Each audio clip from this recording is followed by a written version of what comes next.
오늘이 6월 마지막 주입니다. 2019년 전반전이 지나가고 이제 후반전으로 들어가는 그런 날이기도 합니다.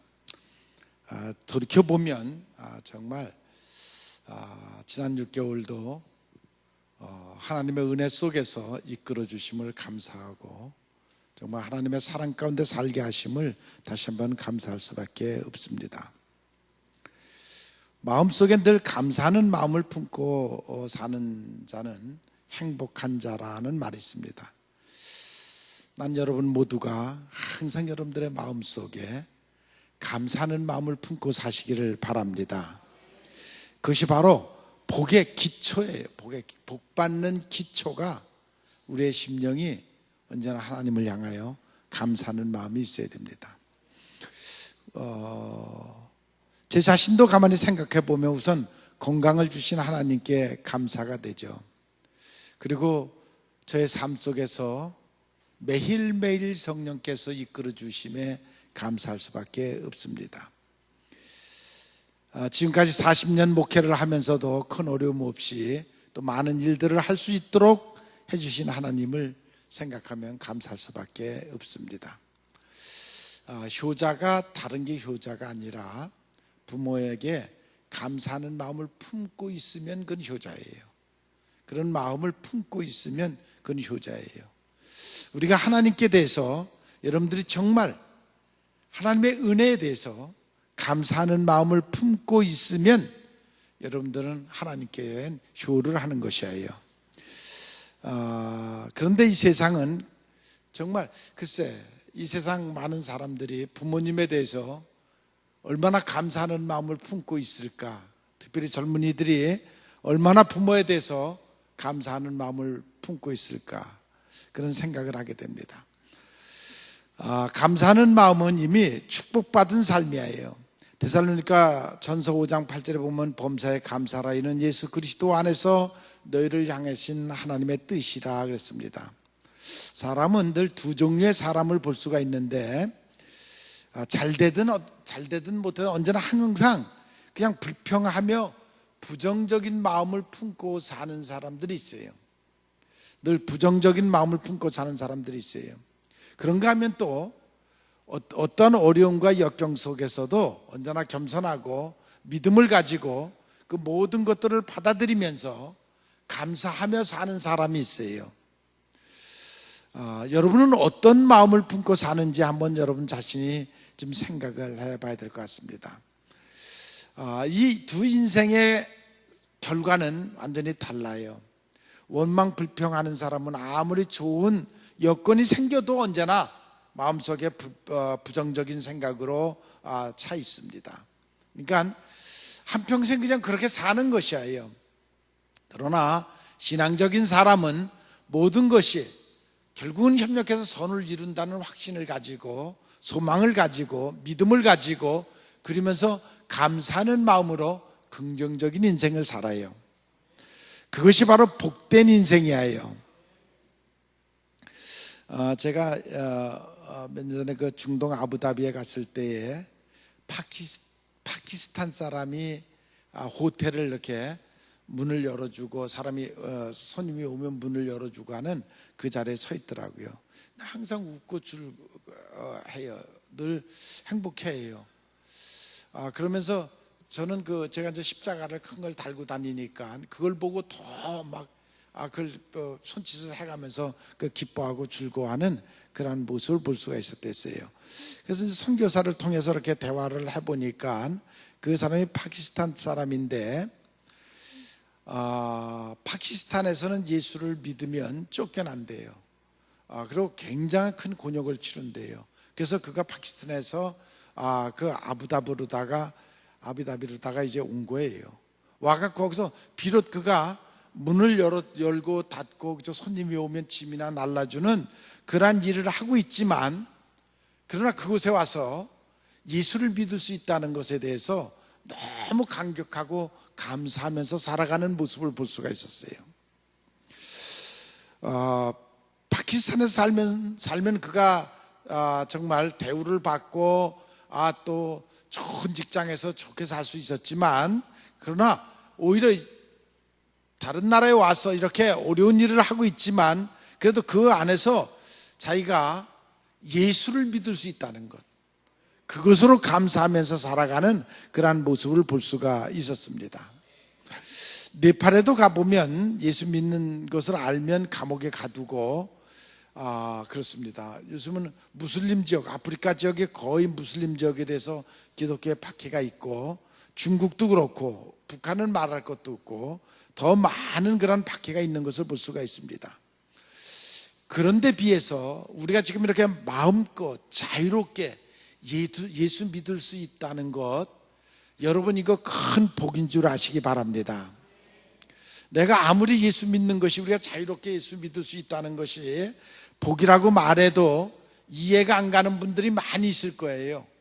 귀찮고 예수 믿는 거, 이거 주일날 이거, 그렇게 이것이 그렇게 큰 복인지 그렇게 감사한 일인지를 감지하지 못하고 있는 분들이 많이 있을 것이에요. 여러분, 정말 우리가 예수 믿으면서도 박해받지 않고 이렇게 마음껏 예수 믿을 수 있는 것, 이것은 축복 중에 축복인 것을 여러분들이 믿으시기를 바랍니다. 요즘 유엔에서 신앙의 자유가 없는 나라, 미국에서도 그렇죠, 인권을 박해하는 나라에서 북한을 지금 지목을 하고 있습니다. 수십만 명이 지금 강제 수용소에 끌려가갖고, 예수 믿는다는 것 때문에 끌려가갖고 말할 수 없는 고통을 당하다 죽어가고 있습니다.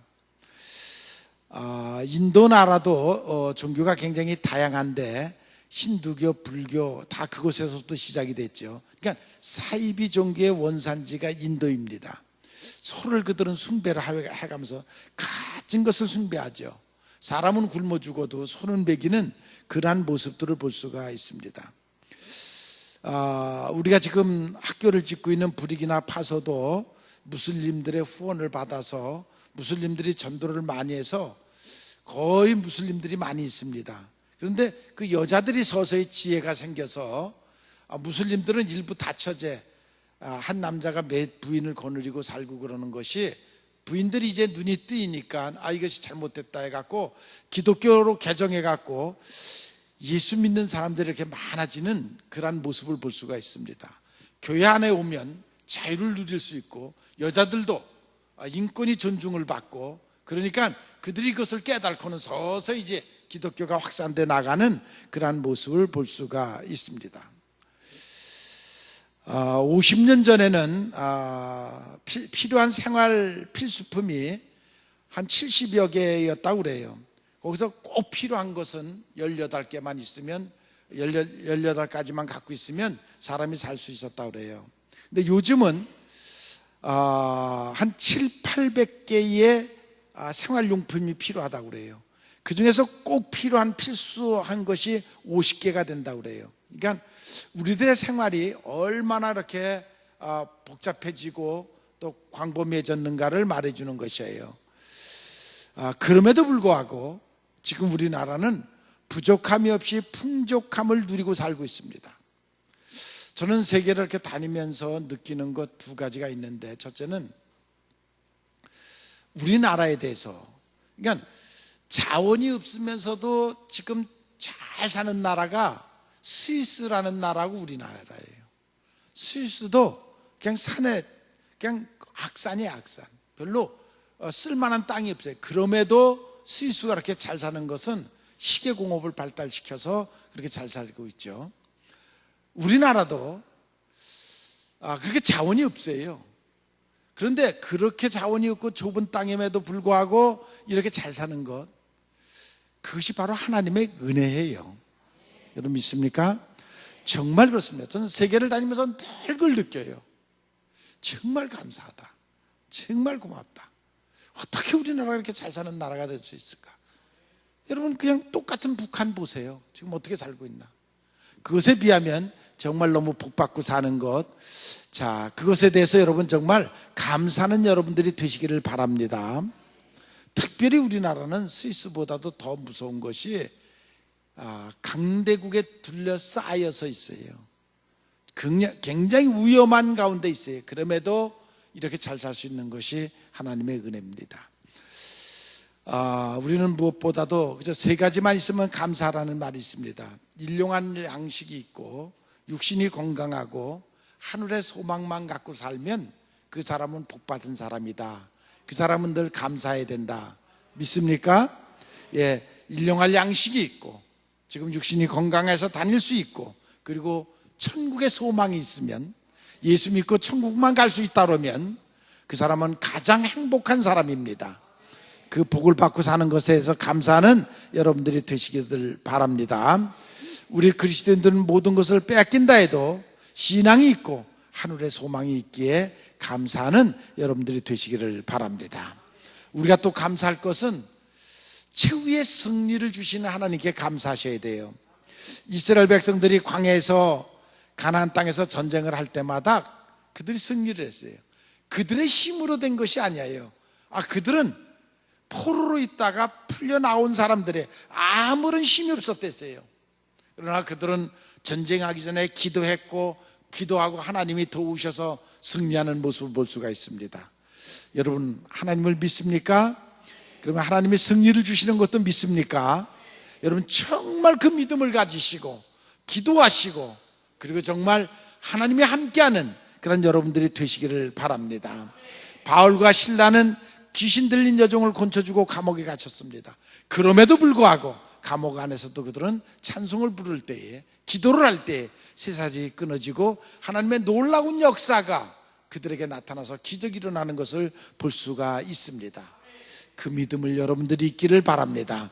시편 50편 23절에 보면 감사를 드리는 자가 나를 영화롭게 하리니 행위를 옳게 하는 자에게 내가 하나님의 구원을 보이리라. 감사하는 자를 돕고 감사하는 자에게 승리를 주신 하나님인 것을 믿으시기를 바랍니다. 우리가 무엇보다도 감사한 것은 예수 믿을 수 있다는 것입니다. 여러분 하나님의 선택을 받은 사람들입니다. 하나님이 우리로 하여금 예수를 믿을 수 있도록 이끌어 주신 것입니다. 그것을 생각하면 감사할 수밖에 없습니다. 고린도후서 2장 14절에 보면 우리로 하여금 각처에서 그리스도를 아는 냄새를 나타내시는 하나님께 감사하라는 말이 있습니다. 우리의 삶 속에서 예수님의 향기, 믿음으로 예수님의 모습이 보여지는 여러분들이 되시기를 바랍니다. 우리가 예수를 믿기만 하면 예수님을 통해서 우리에게 향기를 주시는 하나님께 감사하는 여러분들이 되시기를 바랍니다. 참 감사한 것은 교회에서 이렇게 보면 구석구석해서 이름도 없이 빛도 없이 헌신하는 분들이 그렇게 많아요. 그분들이 누가 시켜서 하겠어요? 성령의 감독이 있고 은혜가 이끌어 주시고 그러니까 그냥 구석구석해서 아무도 모르게 그렇게 봉사하시는 그런 분들이 많아요. 천국에 면류관이 있을 줄로 믿습니다. 예루살렘에서 예수님께서 탈무드에 보면 그런 몇 가지 얘기가 나오는데 술에 취한 청년을 만나요. 그래서 너 왜 이렇게 술이 취해서 그러고 다니느냐 그랬더니 내가 옛날에는 절름발이였댔는데 예수라는 사람을 만나서 내 절름발이를 고쳐줬는데 근데 고침은 받았는데 내가 어떻게 살아야 되는지를 몰라서 방황을 합니다. 또 한 청년은 주색잡기에 빠져 있어서 너 왜 그렇게 사느냐 물었더니 내가 본래 장님이었는데 예수라는 사람을 만났는데 그 예수라는 사람이 나를 곤쳐줬는데 내 곤침은 받았는데 어떻게 살아야 될 줄을 몰라서 이러고 있습니다 라는 그런 얘기를 했다고 합니다. 여러분 고침받고 은혜받고 성령받고 여러분들의 삶에 새로운 변화가 있기를 바랍니다. 이제 고침받은 것으로 예수 믿은 것으로 만족하는 것이 아니라 행동하는 믿음이 여러분들에게 있기를 바랍니다. 우리가 주님께서 여러분의 죄를 용서하시고 축복하셨지만 그 은혜를 깊이 새기지 못하고 아직도 방황하는 사람들이 있습니다. 은혜를 잊어서 어떻게 살 줄을 모르고 방황하는 사람들이 있습니다. 여러분 정말 하나님의 은혜를 깊이 새기시고 그 은혜에 감사하시고 그 은혜에 행동하는 여러분들이 되시기를 바랍니다. 우리는 먼저 하나님의 은혜를 깊이 깨닫고 감사하는 사람이 되어야 됩니다. 그런 사람에게 하나님은 더 큰 은혜를 더 큰 축복을 주시는 것을 믿으시기를 바랍니다. 그리스도인의 덕은 범사에 감사하는 것입니다. 항상 기뻐하고 범사에 감사하는 것입니다. 우리가 예수를 믿음으로 은혜를 받았고 변화를 받았습니다. 그러므로 항상 감사하고 또 하늘에 소망을 두고 성령의 역사하심에 따라서 살아가는 여러분들이 되시기를 바랍니다. 대부분의 사람들이 기쁨을 잊어버렸습니다. 과거의 실패, 살아온 삶의 잘못된 그 기억들, 그것으로 두려워하면서 마음에 기쁨을 상실하고 살아가는 사람들이 많이 있습니다. 자, 우리 예수 믿는 사람들은 과거를 돌아보지 말고 미래를 향하여 저 천국을 바라보면서 소망을 가지고 살아가는 여러분들이 되시기를 바랍니다. 미래에 대해서 두려워하는 사람은 믿음이 없는 사람입니다. 그런 사람에게는 기쁨이 없습니다. 우리는 미래를 바라보면서 성령이 나를 이끌어 주시기를 원하시고 성령의 이끌림 바라보며 약속된 미래를 바라보고 살아가는 여러분들이 되시기를 바랍니다. 하나님을 여러분들이 믿습니까? 성령이 함께 하심을 여러분들이 믿습니까? 그러면 성령은 바로 여러분들을 축복의 길로 인도하실 것입니다. 성격상 부정적이고 우울한 사람들에게는 기쁨이 없습니다. 이런 사람은 오직 신앙으로부터 치유를 받아야 됩니다. 교회 나오고 성령이 임하면 놀라운 변화가 일어납니다. 교회 나와서 치유받는 수많은 사람들이 있습니다. 변화받는 사람들이 있습니다. 바로 여러분들이 성령 받고 성령의 이끌림을 받고 치유받는 여러분들이 되시기를 바랍니다. 성조의 가장 아름다운 덕은 항상 기뻐하고 범사에 감사하는 것입니다. 현실이 조금 힘들고 어려워도 두려워할 필요가 없습니다. 근심할 필요가 없습니다. 기도하십시오. 그러면 성령의 놀라운 역사가 여러분들을 통해서 나타날 것입니다. 성경에 보면 범사에 감사한 사람들이 많이 있는데 그 중에서도 아주 대표적인 인물을 말하라면 그는 욥을 말할 수가 있습니다. 그는 동방의 의인이었고 풍요로운 사람이었고 자녀가 10, 양이 7천, 약대가 3천, 소가 500, 암나귀가 500, 그러니까 엄청난 재산을 갖고 있었던 사람인데 하루에 전쟁을 치른 것처럼 재앙이 와가지고 한순간에 다 망가지고 몸까지 병들고 친구까지 배신하고 부인까지 배신하는 그 고통을 그가 당합니다. 그때 그가 마지막 한 말이, 욥이 인간은 빈손으로 왔다가 빈손으로 가는 것이다. 적신으로 왔다가 적신으로 간다. 그러므로 인간이 마지막 할 수 있는 고백은 하나님께 감사하는 것이다. 그것이 욥의 고백입니다. 이것이 쉬운 고백이 아니죠. 그럼에도 이는 인생이 무엇인지, 생명이 무엇인지를 깨달은 사람입니다. 그래서 우리는 정말 빈손으로 왔고 또 갈 때도 빈손으로 갑니다. 그러니까 오직 우리가 할 수 있는 것은 하나님께 감사하는 것이다. 그런 그 고백을 여러분들이 마음에 깊이 새기시기를 바랍니다. 우리가 이 땅에 와서 남기고 가는 것은 하늘나라의 천국 곳간에 쌓는 것입니다. 그것 외에는 없습니다. 최악의 조건에서도 우리는 감사할 줄 아는 그 욥을 여러분들이 배우시기를 바랍니다. 신앙의 가치가 무엇입니까? 역경 속에서도 좌절하지 아니하고 낙심하지 아니하고 감사하는 것입니다. 우리의 신앙 속에 이해할 수 없는 일이 일어날 수도 있습니다. 바울과 실라에게 그런 일이 일어났듯이 때로는 우리에게도 상상을 초월하는 일이 일어날 수도 있습니다. 그럴 때에도 감사할 수 있는 신앙 중요한 것 같습니다. 저는 제가 제 자신을 자랑하려고 하는 것이 아니라 정말 하나님이 제게 주신 은혜가 너무 감사합니다. 그래서 저는 늘 그 하나님이 주신 은혜를 생각할 때마다 그 고백을 할 수밖에 없습니다. 지금도 그래도 건강하게 지금 살아가고 있는데 많은 사람들이 그래요. 타고난 건강이죠. 그런 얘기를 하는데 아니요. 타고난 건강이 어디 있습니까? 하나님의 은혜예요. 믿습니까? 하나님이 은혜를 주셔서 건강한 거예요. 아직까지 병원에 병으로 가본 적이 없으니까요. 저번에 한번 아프리카 갔다 와갖고 그때 병원에 한번 입원할 뻔했죠. 오열이 나고 설사가 나고 죽을 뻔했죠. 중앙병원에 갔더니 빨리 서울대학병원으로 가라고. 그래서 저희 집사람이 끌고 가다가 오늘 병원에 토요일이니까요, 병원에 가면 내일 설교 못한다. 왜? 검사하고 내보내지 않을 것이다. 그래서 병원 앞에서 다시 돌아서서 왔어요. 와가지고 줄 지나고 나니까 언제 그랬느냐고 깨끗이 나와버렸어요. 설교하러 내가 아프리카에서 여기까지 왔는데 설교를 안 하면 되겠느냐. 그래서 와갖고 참 그것도 지나고 보니까 하나님의 은혜였댔어요. 물질적인 것도 아쉬움 없이 살 수 있었어요. 늘 하나님이 채워주세요. 그때마다 풍요롭게. 여호와 이레, 저는 그걸 믿습니다. 준비하신 하나님이에요. 믿음대로 돼요. 믿으세요. 여호와 이레 하나님, 준비하신 하나님이에요. 저는 사실 목사가 가난한 거거든요. 그런데 명절 때 되면 제가 모인 모든 사람들에게 다 봉투를 줘요.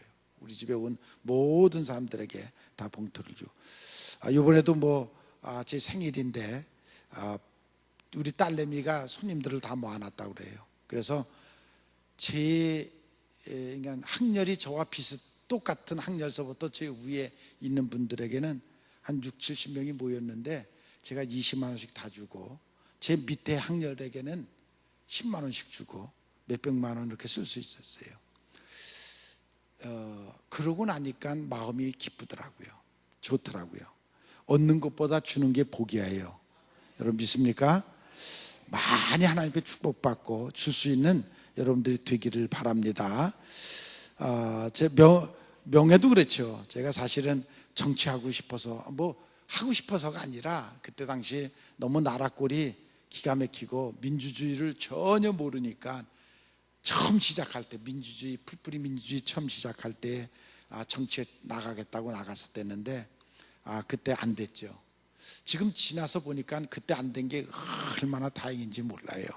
그래서 오히려 교회 안에서 이렇게 감독을 할 수 있었다는 것, 이것은 지금 생각하면 하나님의 은혜예요.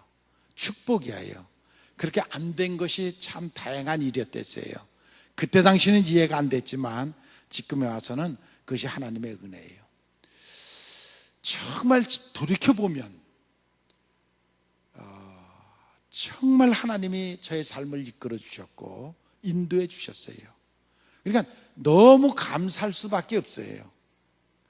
난 여러분들의 삶도 하나님이 깊이 개입하셔서 여러분들의 인생길을 이끌어 주시기를 원합니다. 그래서 늘 감사하는 여러분들이 되시기를 바랍니다. 왜 하나님이 저를 그나마도 이렇게 사랑하셨을까? 다른 사람보다 잘하는 게 있고 그런 게 전혀 아니에요. 단 한 가지 내가 가만히 생각해 보면 제 믿음이 행동하는 믿음이에요. 하나님이 뭘 시키면 내 마음속에 감동이면 나는 바로 즉시 시작해요. 물론 교회 일은 그게 잘 안 되죠. 교회 일은 제지하는 사람들이 많잖아요. 말하는 사람들이 많잖아요. 그래서 교회 일은 그게 잘 안 돼요. 그러나 내 개인의 인생 일은 저는 하나님이 감동 주는 대로 해요. 행동하는 믿음이에요. 저는 그것을 하나님이 늘 좋게 보시고 기쁘게 보시는 것 같아요. 그것 때문에 제가 축복받고 사는 것 같아요. 얼마나 감사한지 몰라요. 서울에서도 청년회 때 잘 사업해 나가다가 하나님이 농촌으로 가라, 그 명령 한마디 듣고 그냥 간 거예요. 온 모든 사람이 다 반대했죠. 저는 그때를 꼭 아브라함의 본토 친척 떠날 때 그런 심정을 갖고, 그것도 하나님의 역사예요. 부족함이 없었는데도 가라 하면 갔어요 그냥. 근데 그것이 저의 그 행동하는 믿음이 하나님이 저를 좋게 보시고 축복하신다. 거기에는 결단이 필요해요. 결단. 우리는 그 결단이 없어서 행동하지 못해요. 근데 믿기 때문에 행동하는 것이에요. 나는 여러분들이 정말 행동하는 믿음, 알고만 있는 믿음, 그냥 기회가 와도 그 기회를 놓치고 그냥 지나가고 난 다음에 후회하는 그러한 신앙이 아니라 정말 성령의 감동이 오면 과감하게 행동하는 여러분들의 신앙이 되시기를 바랍니다. 모세가 왕실을 버리고 갔듯이 오늘 읽어드린 본문의 내용도 바로 그런 내용이에요. 바디메라는 장님이 어느 날 예수님이 여리고에 지나가신다는 소식을 들어요. 그는 길가에 앉아있는 거지예요. 현실적으로 보면 그는 거지고 장님이에요. 아무 소망이 없어요. 그가 그래도 예수님은 모든 병을 고친다는 소문을 듣고 그걸 믿어져요. 그게 믿어진단 말이에요. 그게 마음에 믿음이 왔어요. 그런데 마침 예수님이 지나간다니까 결사적으로 예수님께 매달려서 지금 자기의 현실은 거지고 장님이고 아무것도 할 수 없는 버려진 인생 같지만, 그러나 그 인생이 예수님을 만나니까 눈을 뜨고 역사를 일으키는, 기적을 체험하는 놀라운 사람이 되는 것을 볼 수가 있습니다. 바디메오라는 말이 존귀한 자라는 말이에요. 바디메오가 존귀한 자. 그는 예수님을 만나기 전에는 존귀한 자가 아니었댔어요. 장님이었고 버림받은 거지였고 불구자였어요. 그러나 그가, 어둠의 세력에 살던 그가 예수님을 만나자 그는 정말 존귀한 자로 변하는, 이름으로 이름값을 하는 그러한 모습을 볼 수가 있어요. 그에게 중요했던 것은 그 부르짖어 간구하는, 행동하는 믿음이었댔어요. 그가 그를 그렇게 만들어낼 수 있었던 것이에요. 행동하는 믿음. 여러분 모두가 행동하는 믿음이 되기를 바랍니다. 예수를 아는 것으로 끝나는 것이 아니라 지나가는 그 예수를 붙잡고 간구하고 기회를 잡는 여러분들이 되시기를 바랍니다.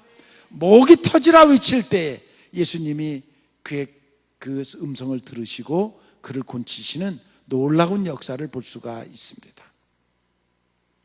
좌절하지 마시고 낙심하지 마시고 정말 다윗의 자손 예수요, 그 예수를 만나는 여러분들이 되시기를 바랍니다. 비장한 그런 행동, 결단 반드시 필요해요. 우리가 세상에서 살아가다가 하나님이 어떤 음성이 올 때는 반드시 거기에는 결단이 필요해요.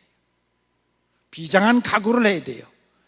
그래야 여러분들의 삶 속에 새로운 역사가 일어난 줄로 믿습니다. 예수님이 가라 내 믿음이 너를 구원했다 하신 것처럼 그 음성을 듣는 여러분들이 되시기를 바랍니다. 그래서 행동하는 믿음, 다시 한번 말씀드립니다. 여러분, 그저 매일 습관적으로 믿는, 그저 형식적으로 믿는 예수가 아니라 정말 내적으로 살아서 숨쉬고 여러분들의 영혼이 살아있고 영혼이 하나님을 향해 기도하고 그리고 그 하나님의 음성을 듣고 그 들으면 결단하는 그런 여러분들이 되시기를 바랍니다. 그래서 하나님과 함께하는 놀라운 역사가 있기를 바랍니다.